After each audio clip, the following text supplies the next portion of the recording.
Hello, everyone, and welcome back to another episode of Changing the Climate, a show where we talk about the changing world around us and how we can make it better.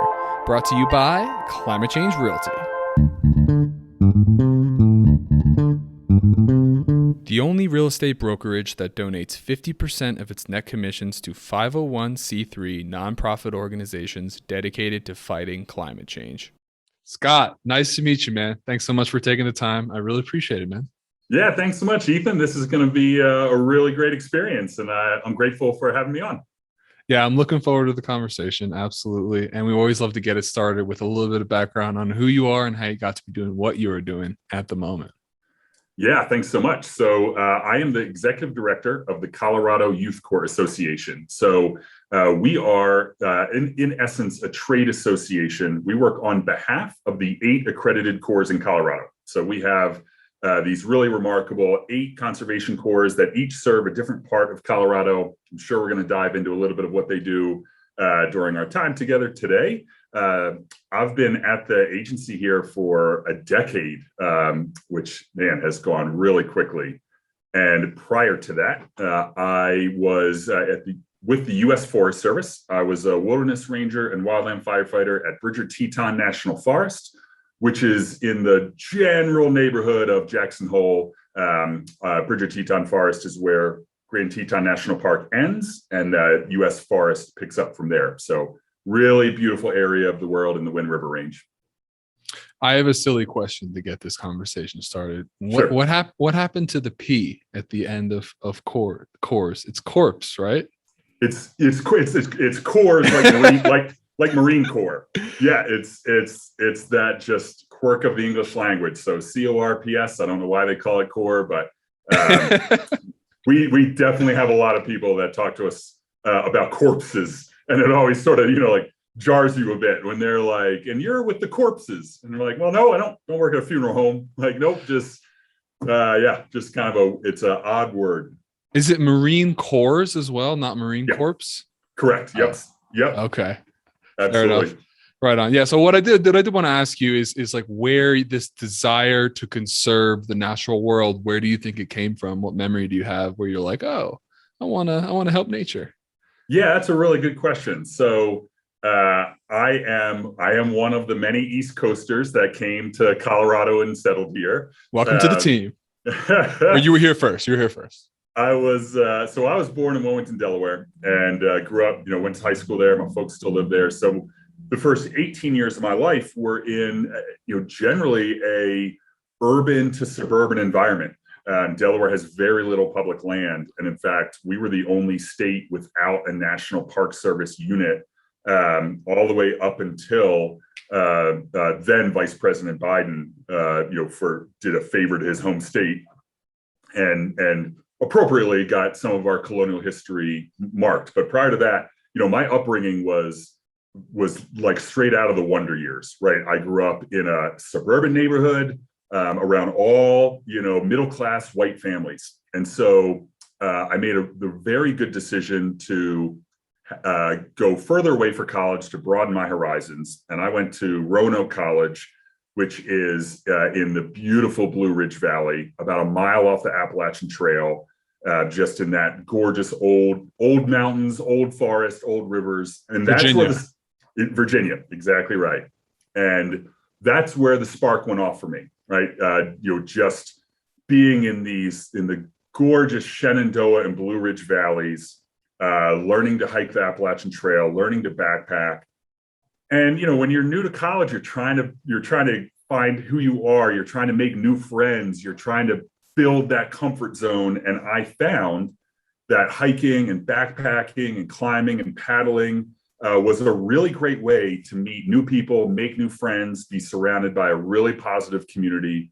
So those 4 years of college at Roanoke College for me were really transformative. That was where I learned what public land can do for people, what the environment can do for people, the peace of mind, the mental wellness, the physical conditioning, the self-esteem, the social connections, all of it, all the magic we know here in Colorado, really, I did not get until I was, 18, 19, 20 years old, but that launched my career in the environmental space.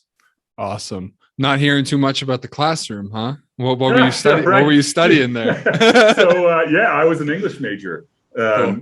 Yep, loved it. Yep, I was an English major there. I went to grad school at University of Idaho to continue studying English.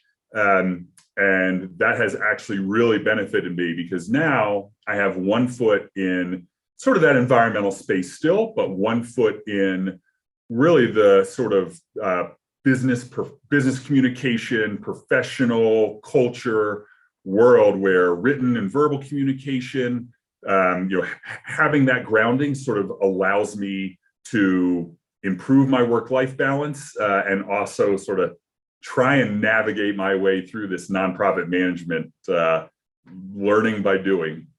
Yeah, I mean, that's how we do it, man. And so what exactly, forgive me if you mentioned this already, what made you land in Colorado? Well, no, yeah. So during my 4 years at Roanoke, I really thrived in both the outdoor adventure trips that the college provided, as I mentioned, and then the school had a really strong service culture. They do some really cool things that really help you as a college student develop who you are. For example, every year the college builds on campus a Habitat for Humanity house that they then put on the, fully constructed, that they then put on the back of a huge double wide tractor trailer and bring it to the home lot. And so that sort of marriage of all of these service activities that really spoke to me, all these outdoor adventure trips that really spoke to me. So as I was leaving college, I thought, man, somehow I would love to find a way to bridge those two, in my career moving forward. And so I graduated in 2002. And so that spring of 2002, I got on the AmeriCorps website and I found an AmeriCorps national service opportunity through Rocky Mountain Youth Corps based in Steamboat. So they are one of the 8 corps in my family now. But back then I was just a 21-year-old kid. And so I graduated college, got in my car and drove cross country crossed the Mississippi for the first time and arrived in Steamboat and spent the summer of 2002 building trail and working at a conservation course, swinging a tool all day. We camped every day from middle of May through middle of October. So wow. Spent about almost 200 nights consecutively out living in a tent. And from there, the bug bit me and I knew what I wanted to do with my life. I was going to say, man, that sounds like a dream. It was absolutely fabulous. Absolutely fabulous. One of those experiences that forms who you are, gives you a vision of what the future may be. You can be proud of the work that you're doing. It was really spectacular. Yeah, and I'm sorry that I have to ask you, what are the biggest issues that we're facing here in Colorado when it comes to conservation? Yeah. Colorado, for as gorgeous and iconic as it is, we definitely have our share of challenges. The first is water. We're speaking here, in late October. Just a couple of weeks ago, there was a really insightful but depressing 60-minute story on the Colorado River, and it was a really good 20-minute in-depth sort of 60-minute style story of how the obligations of the Colorado River are greater than its flow. That we know, like just factually, that the legal rights to the Colorado River that are 100 years or older exceed what the river can do now. And that's just one example of many. So water rights, water scarcity, water conservation is because of its fundamental building block of life, livelihood, and economy is probably the biggest challenge. It is followed very closely by wildland fire and all of the forest health issues that we're hard at work right now. How do we create a future of healthy fire, not mega fires? So that's probably the second biggest issue. Another issue I would say that's certainly prevalent is how do we manage the growing impact on public land? right? We have this catch-22 of where both organically and from the pandemic and the stay-at-home period and all of that, more people than ever know about public land, appreciate public land, and are enjoying public land. And that is a wonderful, magical thing. We want engaged, knowledgeable citizens. But it is a hard truth that impact comes with that. More people hiking on the trail. We're seeing, parking issues, transportation issues, accessibility issues, sustainability issues. So we need to start to think about how do we mitigate that, right? The hard part about that issue is we want to learn, okay, how do we manage use? How do we manage crowds? How do we manage visitor levels while being really careful that we continue to be welcoming and accessible, particularly to underrepresented communities, disinvested communities. It can't be as simple as, well, just charge people money, right? You'll have the money to manage the land and you'll see visitor use go down. Well, that's not an equitable solution, right? There's a number of disinvested communities that you can't just go to them and say, you were uncertain about being welcome on public land to begin with. Now you're going to have to start to pay money. So it really needs to be more of a suite of options. So those, Ethan, I would say those are certainly at least three of the more prevalent issues in the core world. Well, thank you for sharing. And you mentioned there are 8 separate cores in Colorado. And do they each emphasize a different kind of task or challenge depending on, and they're all geographically located in separate areas? So do some focus on some issues more and others on others, kind of thing? Yeah, exactly right. So there are, as you mentioned, right, there are 8 cores, and what largely defines them is their service region, right? This happened just naturally over time, that about 25 years ago, as cores really got started here in Colorado and sort of matured, and as funding grew and capacity grew, their service regions started to expand, right? As they got more projects, were able to do more work, and their service regions would expand and expand until they eventually, hit up against where another core was serving. And so over time, in a thankfully, really positive, really collaborative way, cores sort of right-sized what their service region would be. And now we have this sort of quilt of 8 cores serving the entirety of the state, each kind of knowing where their regions are. So as a byproduct of that, Ethan, you're exactly right. The different cores have different considerations. So I'll give you an example. We've got Southwest Conservation Corps, which is based out of Durango and Salida.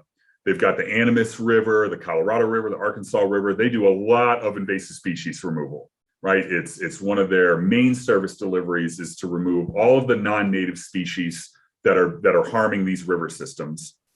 Rocky Mountain Youth Corps, based out of Steamboat Springs, Colorado, they don't have nearly the invasive species infestation in Northwest Colorado, right? The Yampa River isn't suffering nearly as much as the other rivers are. So they don't do nearly as much of that work, but they do more of fire mitigation work, more trail work. So their project portfolios are definitely influenced by the geography of where they're at. What makes the Colorado kind of core community really interesting is each of the cores does have its own personality. They have their own programs. So, for example, we have our smallest core, which is small but mighty, and that's Boulder County Youth Corps. They're based out of Longmont. They are a program of Boulder County itself. So it's a county-run corps. They're using county vehicles. It's run by a county employee. It's only for Boulder County residents, only high school students, and only in the summertime. So they run this really great sort of niche program that changes the lives of 300 Boulder County high school students a year. And then on the opposite end of the spectrum, we have Mile High Youth Corps, with offices in Denver and Colorado, multi-million-dollar nonprofit, engages folks from 17 and a half to 28 years old, doing a whole manner, 12 months a year. And all the other cores fall somewhere in between. So, the good news is there is a core for you. out of our family of corps, there's at least one, if not more, corps that are going to match interested applicants. But they definitely all sort of differ from each other in interesting ways. Yeah, so I think we've kind of covered it, but I just want to back up a little bit to define. I know we mentioned the P, but like what exactly is a core, and are they formed for specific with like a specific mission? How is it different from like a corporation, which is like an organization of people that's created to propagate a specific mission and create profit? A core, on the other hand, what exactly is that? We've talked about conservation and youth, but what exactly is a core, and where did this idea kind of come from to begin with? Yeah, excellent. Start with the second question first. So cores have our roots in the Civilian Conservation Corps of the 1930s and the early 1940s, right? So if we think back to FDR's New Deal, the original CCC. So this is the group that built Red Rocks Amphitheater. It's the group that did these infrastructure projects throughout the entire country in the throes of the Great Depression, right? When we were at our lowest point as a country, FDR started this program as a federal program so that men, and I say that intentionally, it was only men, and largely only white men. They had a sort of an offensive quota for people of color. So there were a few people of color, but it was generally restricted to white males. But the government started this program so that those families would literally have money to feed themselves. These men would work at camps and do backbreaking labor all day long just to send $1 back home so that their families could survive in the Great Depression. So that is sort of the roots of our model, right? Is this model of doing conservation work, working hard, a sort of a camping model, an outdoor model, a crew-based model. One happy difference from the original CCC, as I mentioned, is corps are much more inclusive, right? We have a really strong, growing focus on diversity, equity, and inclusion that I'm sure we'll touch upon. So that's kind of where corps started, right? Our roots are in these conservation projects of the CCC that we're now a part of. So what is a corps? Generally speaking, corps most commonly are nonprofits, right? So out of our family of 8 corps, 5 of which are 501c3, which is basically a traditional nonprofit. Then 3 of the corps are county programs. Weld County, Larimer County, and Boulder County are the 3 in which those county governments run their own conservation corps. And so each corps is really a reflection of the community. So they weren't necessarily started with a really narrow project portfolio. Like corps don't start because they're going to do trail only or fire only. They start more from the human side, where the founding directors looked and said, man, the young people need more opportunities. They need opportunities to get engaged in the outdoors. They need opportunities to be employed. They need opportunities to grow into leaders. So that was really the seed that was planted, was how do we give a service-based opportunity to people in the community so that they can grow and become leaders and become strong of mind and spirit. And we matched that with this mission that Colorado needs for conservation, right? For building trail, for mitigating wildland fire, for doing fencing projects to stop conflicts between agriculture and recreationists and that kind of thing. So out of that marriage of giving people the chance to grow and inspiring young people and protecting our environment, corps basically marry those two together in a way that is sort of directed by the community. Well, really cool.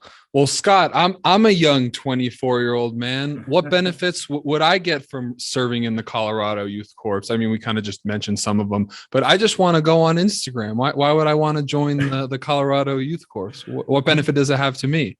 That's a really good question. So there are a number of benefits and a number of ways actually to tackle that really good question. So one of the really tactile material benefits of serving in a corps is the vast majority of our members are enrolled in AmeriCorps. So AmeriCorps is a national service program.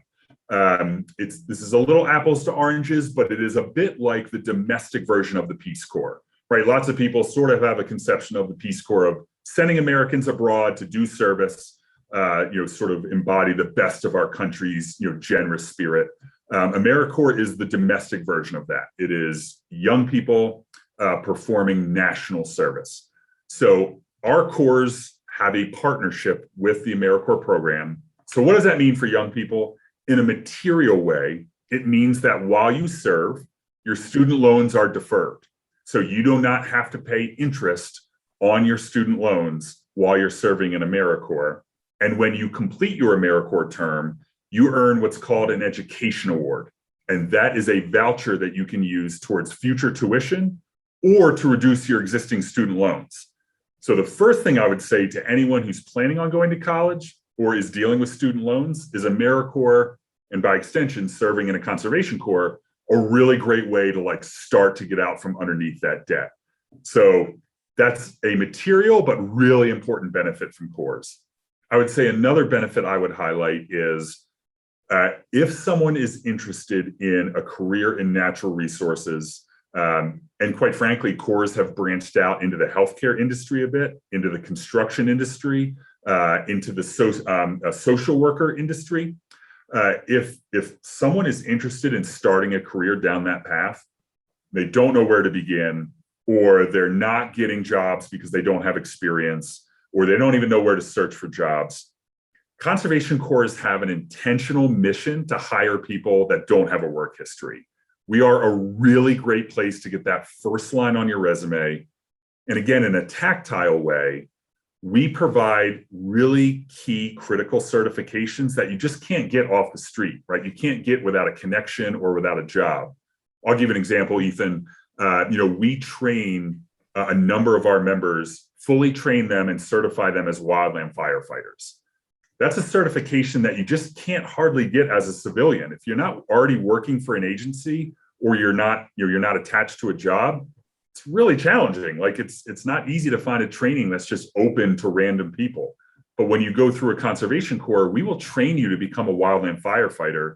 So as you graduate from the corps, you have this critical certification that is very attractive to the federal and state governments around the country. So that's a second really good benefit, is we have the ability to really provide sort of insider, hard to get valuable hands-on experience and certifications. And then the last piece I would say from firsthand experience is corps give our young people a really great opportunity to strongly grow as a person. When you serve in a corps, your work ethic grows, your self-esteem grows. We provide leadership opportunities for young people to begin to lead your peers, to begin to facilitate conversations, to begin to follow through on a commitment. All of these really great personal development outcomes occur, so that when you graduate from an experience with the conservation corps world, you're really stronger as a person.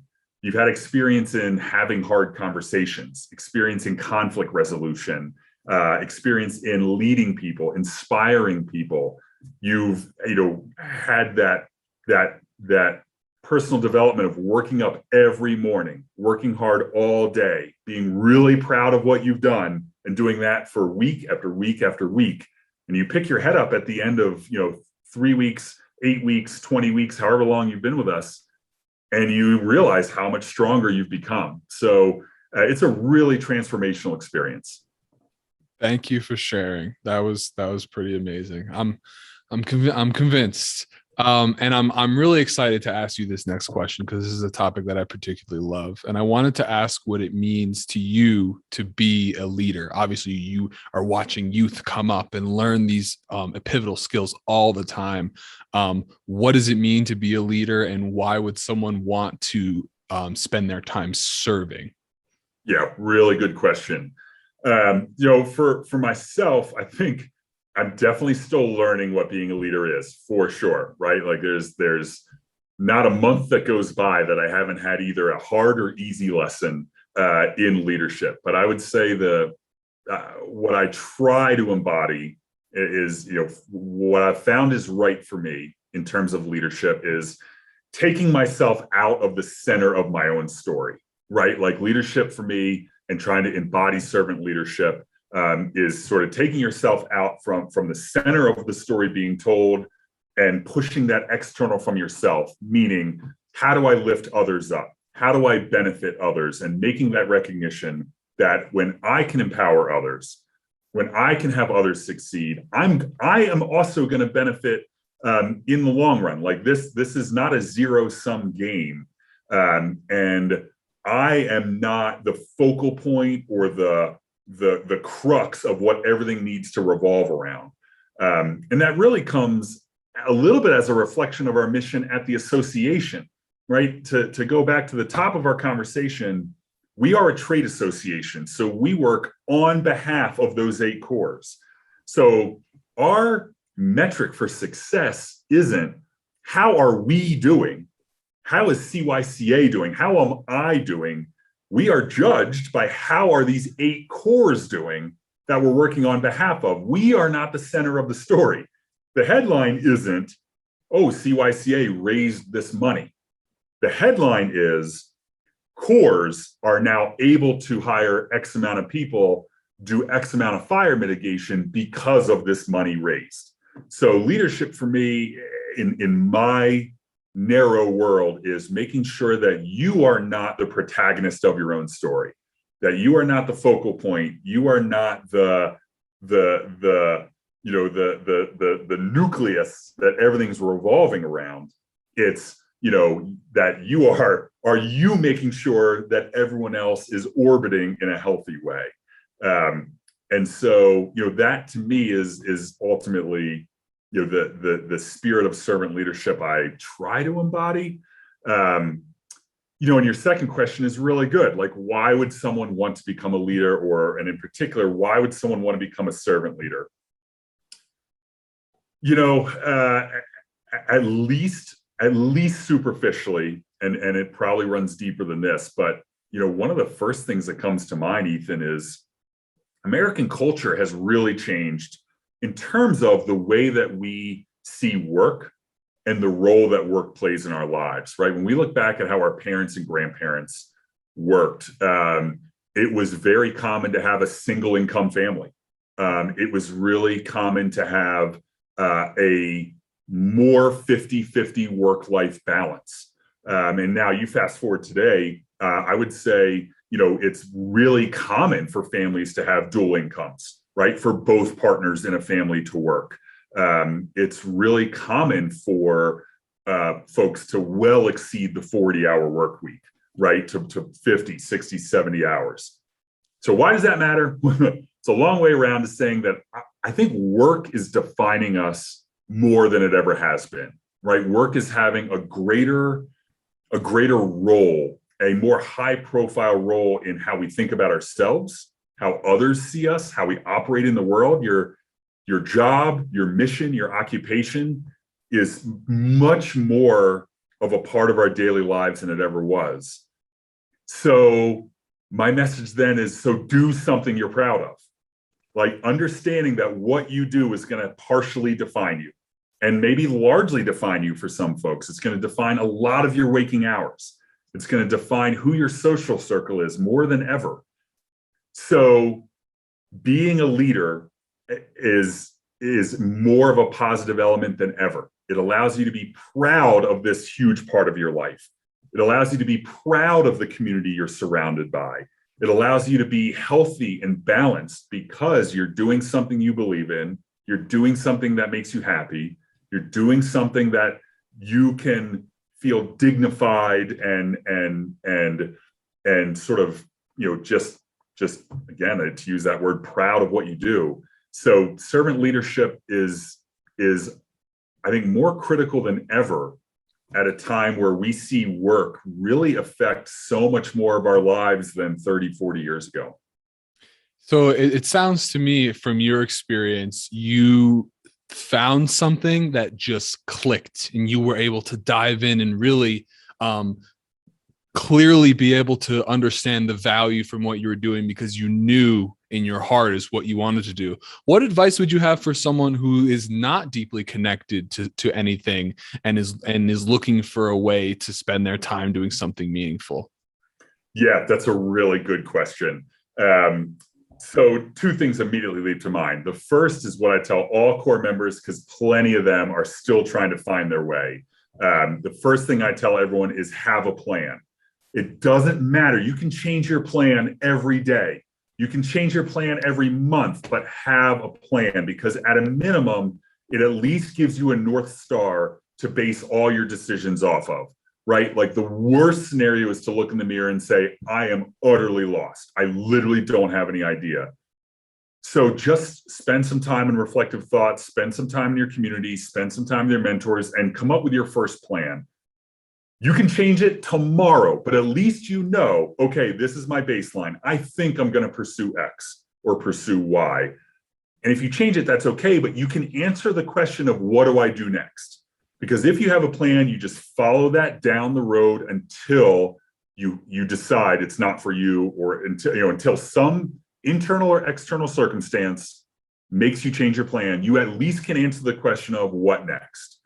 When you don't have a plan is when you are just wandering in the desert. And I empathize with people there. But that is my first piece of advice, is the minute you at least make a decision, you at least settle on some theoretical choice of where you think you want to go, you've achieved a huge victory, right? And then never be self-conscious about changing it, but always change it to something. So that's my first piece for folks that don't have a plan. My second piece of advice would be, to be as adventurous and broad thinking as you possibly can.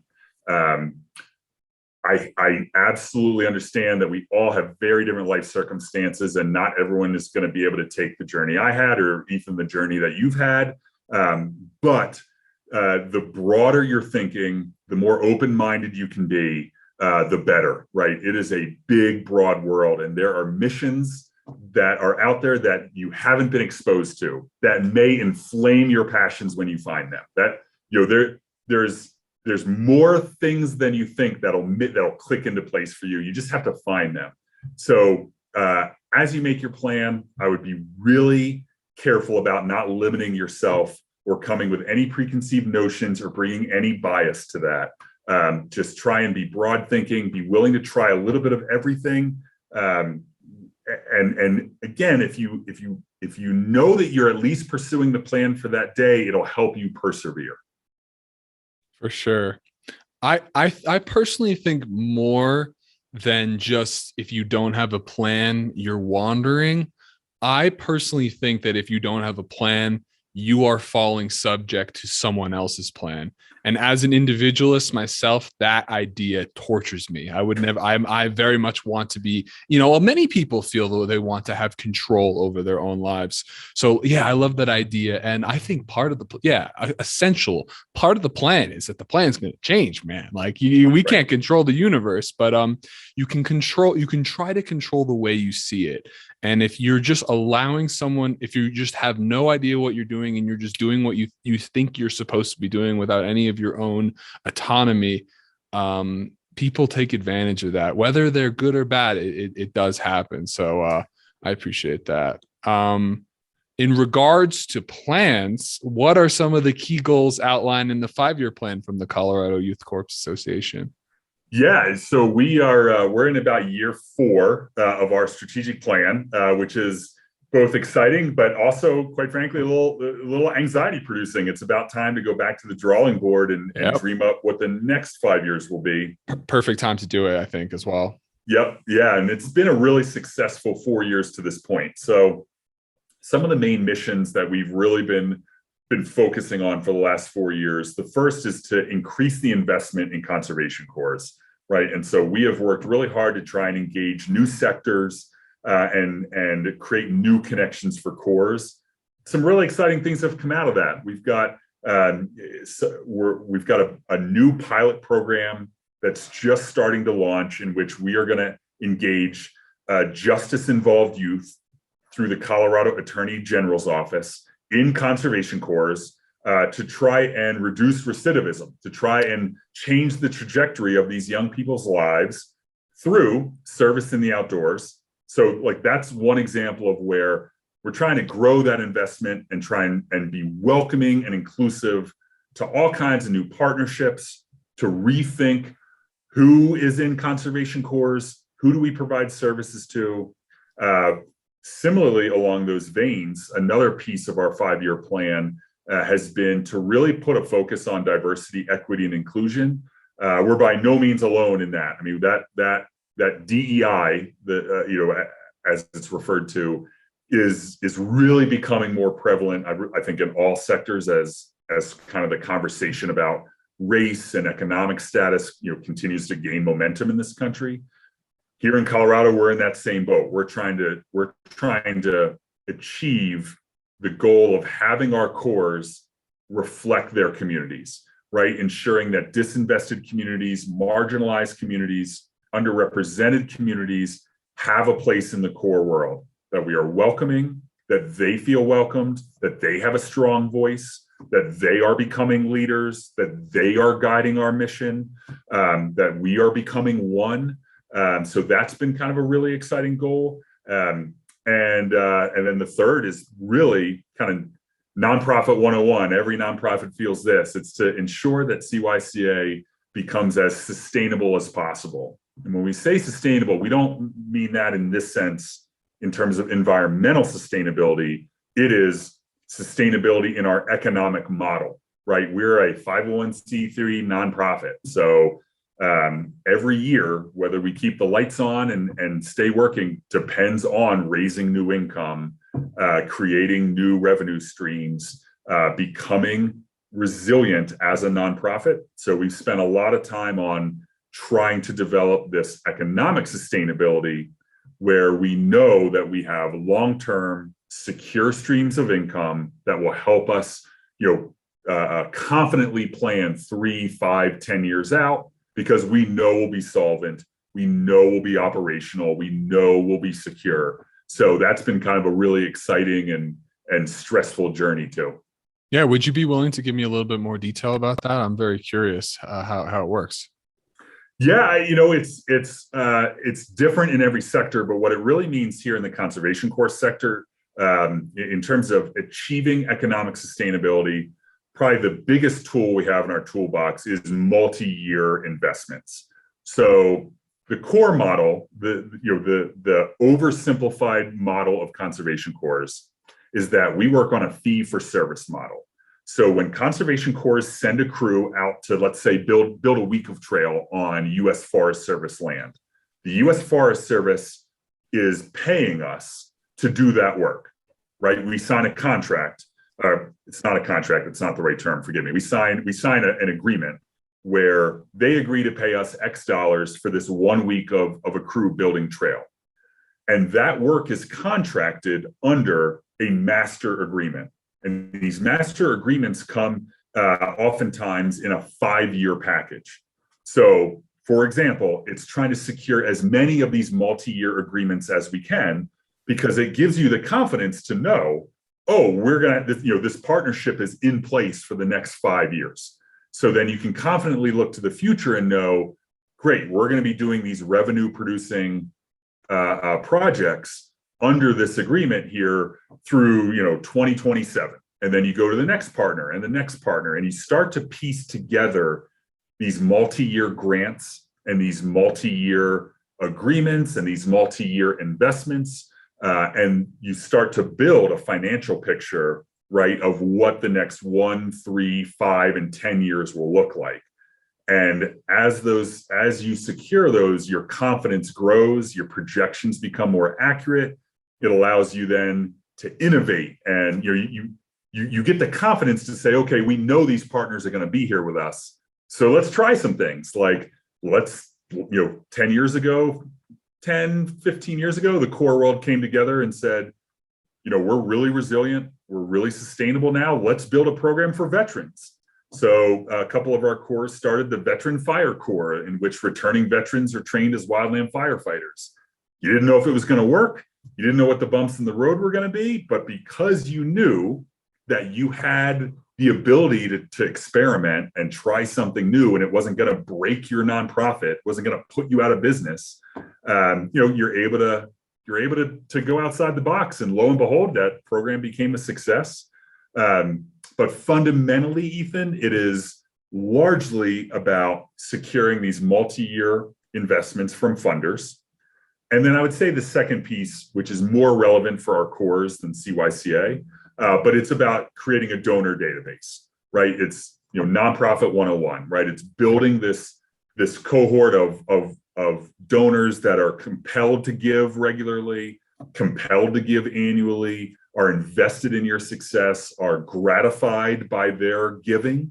And so, that's the other piece of it that every nonprofit in the country is doing right now, right? Is cultivating donors that will be there for the future. Thanks for sharing. I really appreciate that. I always love to know how things work. Also curious about some of your favorite stories from your years working in the course. It sounds like really, really fulfilling work on both ends of the spectrum that I'm interested in: connection with the natural world and deep, profound relationships with people. It seems like a really great career. It really is. Yeah, I would say when it comes to the people that you meet and the people that you encounter, you get to have a really in-depth experience with them. It's not too different from college, right? For your audience that went through college and had that experience, right? You're thrown into this intensive, immersive environment that can really forge like lifelong bonds. You leave with some really deep, memorable friendships, and the core world really is no different. A couple people, when I think back to when I was a core member, so I was a core member in 2002, 2004, 5, and 06. So, just a couple quick anecdotes. When I was serving in 2005, there was an Australian, really nice Australian guy, Sam, that joined our conservation corps. And as I got to know him, it turned out that he was circumnavigating the globe. That this was just one of his stops here in America as he was, working on this like two-year circumnavigation of the globe. Yeah, Aussies do that. Yeah, it was unbelievable. And so, so he was on a crew that was based on next to mine. We got to work together for 4 or 5 weeks up in Wyoming together, and it was just amazing to hear his journey and where he was headed next. It was just kind of this amazing magical friendship, and we just what a crazy life story.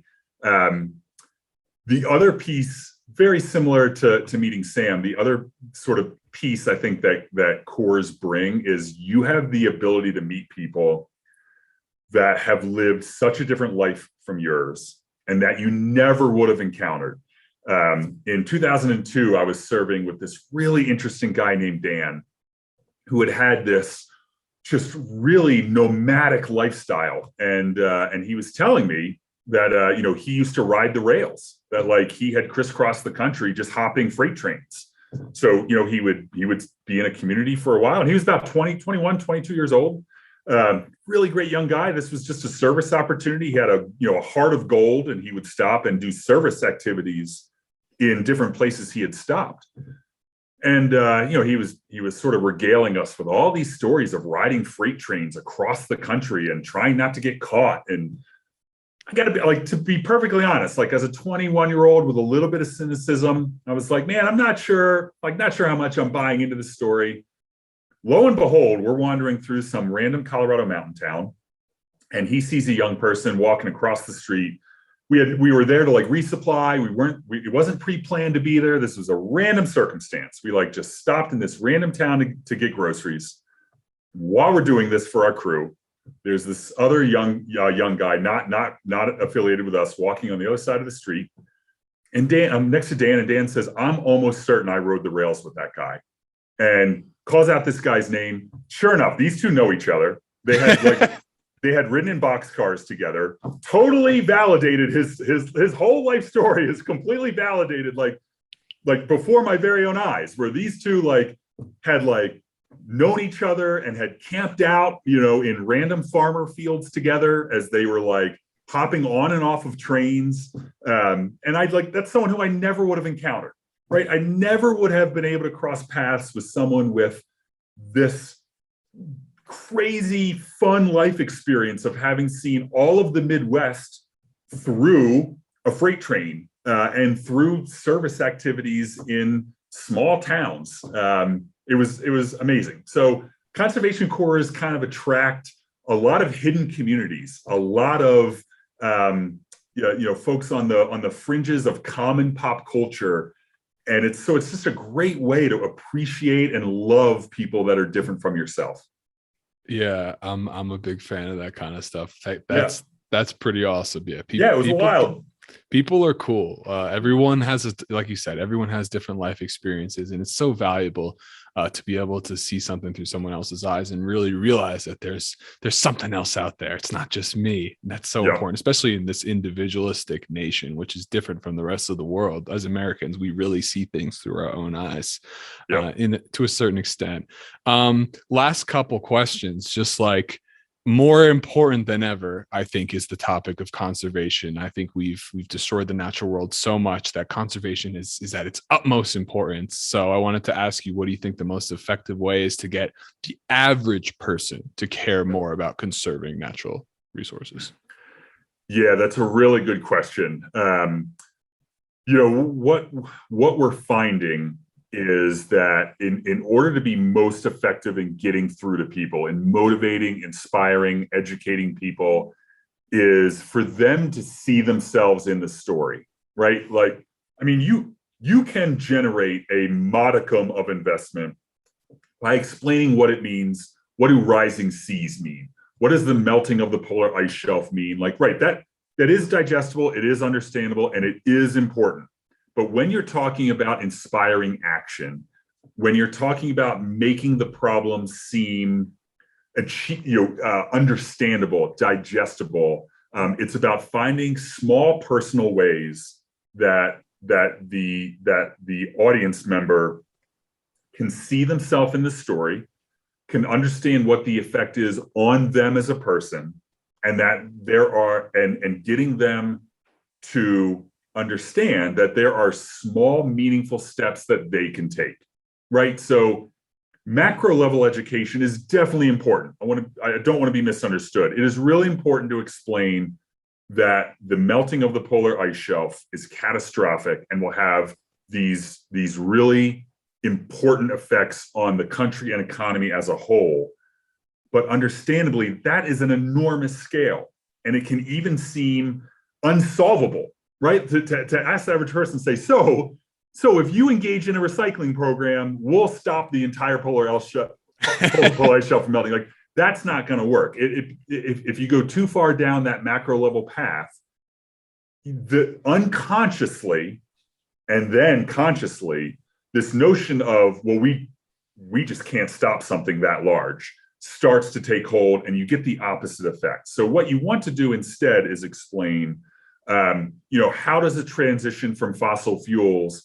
How might it lower the price of gasoline and the price of transportation in the future, right? How will your food bill, your gas bill, your income be affected when we start to move out of a fossil fuel based transportation infrastructure, gas bill, et cetera, into hybrid vehicles, into electric vehicles, into self-driving trains, and all of those kinds of aspects.